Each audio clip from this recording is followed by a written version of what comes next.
ನಾಪೋಕ್ಲು ಬಳಿಯ ಹೊದ್ದೂರು ಗ್ರಾಮ ಪಂಚಾಯಿತಿ ವ್ಯಾಪ್ತಿಯಲ್ಲಿ ಬಸವ ವಸತಿ ಯೋಜನೆ ಮತ್ತು ಅಂಬೇಡ್ಕರ್ ವಸತಿ ಯೋಜನೆಯಡಿಯಲ್ಲಿ ಆಯ್ಕೆಯಾದ 26 ಫಲಾನುಭವಿಗಳಿಗೆ ಮಡಿಕೇರಿ ಕ್ಷೇತ್ರದ ಶಾಸಕರಾದ ಡಾ ಮಂತರ್ಗೌಡರವರು ಗ್ರಾಮ ಪಂಚಾಯಿತಿ ಅಧ್ಯಕ್ಷರು, ಸರ್ವ ಸದಸ್ಯರು, ಅಧಿಕಾರಿಗಳು, ಗ್ರಾಮಸ್ಥರ ಸಮ್ಮುಖದಲ್ಲಿ ವಸತಿ ನಿರ್ಮಾಣ ಕಾರ್ಯಾದೇಶ ಪತ್ರವನ್ನು ವಿತರಿಸಿದರು. ಹೊದ್ದೂರು ಗ್ರಾಮ ಪಂಚಾಯಿತಿ ಸಭಾಂಗಣದಲ್ಲಿ ಆಯೋಜಿಸಲಾದ ಕಾರ್ಯಕ್ರಮದಲ್ಲಿ ಹಕ್ಕುಪತ್ರವನ್ನು ವಿತರಿಸಿ ಮಾತನಾಡಿದ ಶಾಸಕರು, ಸಾರ್ವಜನಿಕರು ಮನೆ ನಿರ್ಮಾಣ ಮಾಡಿ ಸರ್ಕಾರದ ಸೌಲಭ್ಯ ಸದುಪಯೋಗ ಪಡಿಸಲು ಕರೆ ನೀಡಿದರು. ಹೆಚ್ಚುವರಿ ಮನೆ ಮಂಜೂರು ಮಾಡಲು ಸಹಕರಿಸಿದ ವಸತಿ ಸಚಿವ ಜಮೀರ್ ಅಹಮದ್ ಖಾನ್ ರನ್ನು ಸ್ಮರಿಸಿಕೊಂಡ ಶಾಸಕರು, ಸರ್ಕಾರದ ಉಚಿತ ವಸತಿ ಯೋಜನೆಗೆ ಯಾವುದೇ ಹಣ ಯಾರಿಗೂ ಫಲಾನುಭವಿಗಳು ನೀಡುವ ಅಗತ್ಯವಿಲ್ಲ ಎಂದರು. ಈ ಸಂದರ್ಭದಲ್ಲಿ ಗ್ರಾಮ ಪಂಚಾಯಿತಿ ಅಧ್ಯಕ್ಷರಾದ ಎಚ್.ಎ. ಹಂಸ, ಸದಸ್ಯರಾದ ಮೊನ್ನಪ್ಪ, ಕುಸುಮಾವತಿ, ಚೌರಿರ ಅನಿತಾ, ಮೈದು ಕೊಟ್ಟಮುಡಿ, ಎಂಬಿ ಹಮೀದ್ ಕಬಡಕೇರಿ, ತಾಲೂಕು ಗ್ಯಾರಂಟಿ ಅನುಷ್ಠಾನ ಸಮಿತಿ ಅಧ್ಯಕ್ಷ ಮಂದಿರ ಮೋಹನ್ ದಾಸ್, ಅಕ್ರಮ ಸಕ್ರಮ ಸಮಿತಿ ಸದಸ್ಯರಾದ ಕೋಚನ ಹರಿಪ್ರಸಾದ್, ತಾಲೂಕು ಪಂಚಾಯಿತಿ ಕಾರ್ಯನಿರ್ವಾಹಕ ಅಧಿಕಾರಿ ಶೇಖರ್ ಸೇರಿದಂತೆ ವಿವಿಧ ಇಲಾಖೆಯ ಅಧಿಕಾರಿಗಳು ಉಪಸ್ಥಿತರಿದ್ದರು. ಎಷ್ಟೋ ಮಕ್ಕಳಿಗೆ ಪುಸ್ತಕ ಇದಕ್ಕೆ ಅಭ್ಯಾಸ ಸಿಕ್ಕಿದೆ. ಎಲ್ಲ ಮೊಬೈಲ್ ಫೋನ್ ಸಿಗ್ತದೆ, ಎಲ್ಲ ಚಾಟ್ ಜಿಪಿಟಿ, ಎಲ್ಲ ಗೂಗಲ್ AI ಅಂತ ಬಂದ ಸಂದರ್ಭದಲ್ಲಿ ಭಾಷಣಗಳು ಅದರ ಮೇಲೆ ನಾವು ಮಾಡ್ತಾರೆ. ಈಗ ಆ ವಿಚಾರದಲ್ಲಿ ಪುಸ್ತಕಗಳು ಎಷ್ಟೇ ಮುಖ್ಯ, ಡಿಜಿಟಲ್ ಫಾರ್ಮ್ಯಾಟ್ ಉಪಯೋಗಿಸಿಕೊಂಡು ಮಕ್ಕಳಿಗೆ ಅನುಕೂಲ ಮಾಡಬೇಕು. ಈ ತರದಲ್ಲಿ ಸಹಾಯಧನದಿಂದ ನಮ್ಮ ಅಂಗನವಾಡಿ ಕೇಂದ್ರಕ್ಕೆ ಮಕ್ಕಳನ್ನ ಹೆಚ್ಚಿನ ಸಂಖ್ಯೆ ಮಾಡಬೇಕು ಅಂತ ಒತ್ತಾಯಿಸ್ತಾ ಇದ್ದೀನಿ. ಅದೇ ರೀತಿ ಇವತ್ತು ನಮ್ಮಲ್ಲಿ 1,20,000 ರೂಪಾಯಿ 1,20,000 ರೂಪಾಯಿಗೆ ಬನ್ನಿ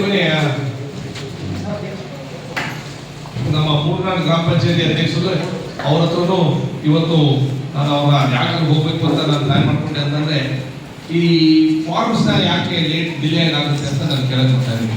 ಈಗ ಇಲ್ಲಿ ಒಂದು ಆವರೇಜ್ ಆಗಿ ಒಂದು ಪಂಚಾಯತಿಗೆ 28-30ಕ್ಕೆ ನಾನು ನಮ್ಮ ಫಲಾನುಭವಿಗಳು ನಾನು ಕೈ ಮುಗಿದು ಏನು ಕೇಳ್ಕೊತೀನಿ ಅಂತಂದ್ರೆ ಆದಷ್ಟು ಬೇಗ ನೀವು ಏನೇನು ಡಾಕ್ಯುಮೆಂಟ್ಸ್ಗೆ ಬೇಡಿಕೆ ಇಟ್ಟರೆ ಆದಷ್ಟು ಬೇಗ ಮುಗಿಸ್ಬೇಕು. ಯಾಕೆಂತಂದ್ರೆ ಒಂದ್ಸಲಿ ಅದು ಹೋದ್ರೆ ಮಾತ್ರ ಬೇರೆ ಪಂಚಾಯತಿ ಪೆಂಡಿಂಗ್ ಇರೋಂಥವ್ರಿಗೆ ಜಾಸ್ತಿ ಅವಕಾಶ ಸಿಗ್ತದೆ. ನಾನು ಆದಷ್ಟು ಈಕ್ವಲ್ ಆಗಿ ನಾನು ಹಂಚೋಕ್ಕೆ ಪ್ರಯತ್ನ ಮಾಡಿದೆ. ಯಾಕಂದ್ರೆ 1000ರಲ್ಲಿ ಒಂದು 20-25 ಆವರೇಜ್ ಆಗಿ ಬರ್ತದೆ. ಆ ವಿಚಾರದಲ್ಲಿ ಇಲ್ಲಿ ಫಲಾನುಭವಿಗಳು ನಾವತ್ತು ಯಾರು, ನಾನು ವೈಯಕ್ತಿಕವಾಗಂತೂ ನನ್ನ ಆಸೆ ಇರೋಂಥವ್ರು ಯಾರು ಫಿಕ್ಸ್ ಆಗಿಲ್ಲ. ಮತ್ತು ನೀವು ಹೇಳಿದಂಗೆ ಗ್ರಾಮ ಸಭೆಯಲ್ಲಿ ಯಾರು ತೀರ್ಮಾನ ಮಾಡೋಂಥ ಸಂದರ್ಭದಲ್ಲಿ ಆ ರೀತಿಯಲ್ಲಿ ನಾವು ನಡೆಸ್ಕೊಂಡು ಬಂದಿದ್ದೀವಿ. ಮಾತ್ರ ನಾನು ನಮ್ಮ ಫಲಾನುಭವಿಗಳು ಯಾರು ಇವತ್ತು ಆರ್ಡರ್ ಕಾಪಿಗಳು ತಗೊಂಡು ನಿಮಗೆ ಒಂದು ಸ್ಟ್ರಿಕ್ಟ್ ಆಗಿ ಹೇಳ್ತಾ ಇದ್ದೀನಿ, ದಯವಿಟ್ಟು ಒಬ್ಬರಿಗೂ 10 ರೂಪಾಯಿ ಕೊಡೋದು ಅವಶ್ಯಕತೆ ಇಲ್ಲ. ಯಾರಾದ್ರೆ ದುಡ್ಡು ಕೊಡಂತ ಏನಾದ್ರೆ ನನಗೆ ಒಂದೇನಾದ್ರೂ ಸೂಚನೆ ಬಂದ್ರೆ, ಇಲ್ಲಾಂದ್ರೆ ದುಡ್ಡು ಇಸ್ಕೊಳ್ಳೋರಂತ ಏನಾದ್ರು ಸೂಚನೆ ಕೊಟ್ರೆ ನಾನಂತೂ ಸುಮ್ಮನಿರೋದಿಲ್ಲ. ನಾನು ನಿಮಗೂ ಕ್ಲಾಸ್ ತಗೊಂಡಿವಿ. ಆಮೇಲೆ ಇಸ್ಕೊಂಡಿರೋಂಥ ಅಧಿಕಾರಿಗಳು ಇರ್ಬೋದು, ಯಾರಾದ್ರೂ ಇರ್ಬೋದು, ಅವ್ರನ್ನ ಕಾನೂನು ರೀತಿ ಕ್ರಮ ತಗೊಂಡಿವಿ ಅಂತ ಹೇಳ್ತೇನೆ. ಬರೋದು 1,20,000 ರೂಪಾಯಿಗೂ ನಾವು ದುಡ್ಡು ಕಲೆಕ್ಟ್ ಮಾಡಿದ್ರೆ ಅದಕ್ಕಿಂತ ಅನ್ಯಾಯ ಯಾರ್ದೂ ಇಲ್ಲ ಅಂತ ನನ್ನ ಅಭಿಪ್ರಾಯ. ಅದಕ್ಕೋಸ್ಕರ 1,50,000 ರೂಪಾಯಿ ಅಂಬೇಡ್ಕರ್ ವಸತಿ ಯೋಜನೆ ಮತ್ತು ಬಸವ ಕಲ್ಯಾಣದಿಂದ 1,20,000 ರೂಪಾಯಿ. ನನಗೂ ಗೊತ್ತು 1 ಲಕ್ಷದಲ್ಲಿ ಮನೆ ಕಟ್ಟಕ್ಕಾಗಲ್ಲ. ಆ ವಿಚಾರದಲ್ಲಿ ಕಷ್ಟದಲ್ಲಿದ್ರು ಸ್ವಲ್ಪ ಒಂದು ಸಹಾಯಧನ ಬರಬೇಕು.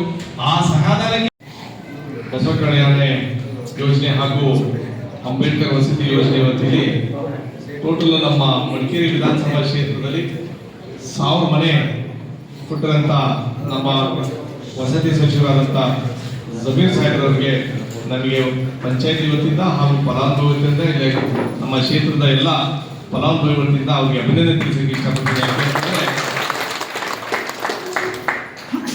ನಿನ್ನೆ ಭಾಷಣ ಇವತ್ತು ನೋಡ್ಬಿಡ್ತೀನಿ, ಬೇಜಾರು ಮಾಡ್ಕೊಂಡು ಇಲ್ಲೆಲ್ಲ ಕೇಳ್ಕೊಂಡ್ಬಿಡೋರು. ನಿನ್ನೆ ಭಾಷಣ ನೀವು ಕೇಳಿ 1000 ಮನೆ ಪಾಪ ನಮ್ಮ ಸಚಿವರು ನಾನು ಕೇಳಿದ 500 ಮನೆ ಕೊಡಿ ಸಾಕು ಸರ್ ಅಂತ ಅಂದಾಗ 500 ಸಾಲದಿಲ್ಲ 1000 ಬರ್ಸ್ಕೊಳ್ಳಿ ಅಂತ ಅವರೇ ಪಾಪ ಗ್ರೀನ್ ಹಿಂಗಲ್ ಬಂದರು.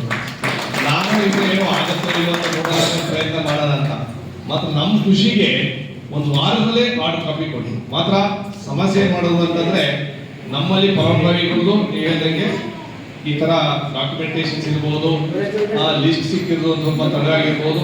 ಮಾತ್ರ ನನಗೆ ಗೊತ್ತಿರಂಗೆ ತಡವಾಗಿ ಸಿಕ್ಕಿದ್ರು ಫಲಾನುಭವಿಗೆ ತಲುಪಬೇಕು ಅಂತ ನನ್ನ ಅಭಿಪ್ರಾಯ. ಆ ವಿಚಾರದಲ್ಲಿ ಇವತ್ತು ಹೊದ್ದೂರು ಗ್ರಾಮ ಪಂಚಾಯತಿ ಅಧ್ಯಕ್ಷರಾದಂಥ ಹಂಸನವ್ರ ನೇತೃತ್ವದಲ್ಲಿ ಎಲ್ಲ ಗೌರವಾನ್ವಿತ ಸದಸ್ಯರುಗಳು ಹಾಗೆ ಅನುಷ್ಠಾನ ಸಮಿತಿ ಅಧ್ಯಕ್ಷರು ಆಮೇಲೆ ಮೋನಣ್ಣ, ಆಮೇಲೆ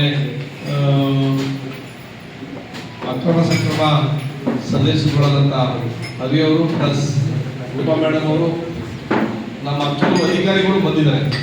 ಆಮೇಲೆ ನಮ್ಮ ಇ ಅವರು, ಆಮೇಲೆ ನಮ್ಮ ಗ್ರಾಮ ಪಂಚಾಯಿತಿಯ ಆಡಳಿತ ಪಿ ಡಿ ಅವರು, ವಿಶೇಷವಾಗಿ ನಮ್ಮ ಪಂಚಾಯಿತಿ ಅನುದಾನ ಬಂದಿದ್ದ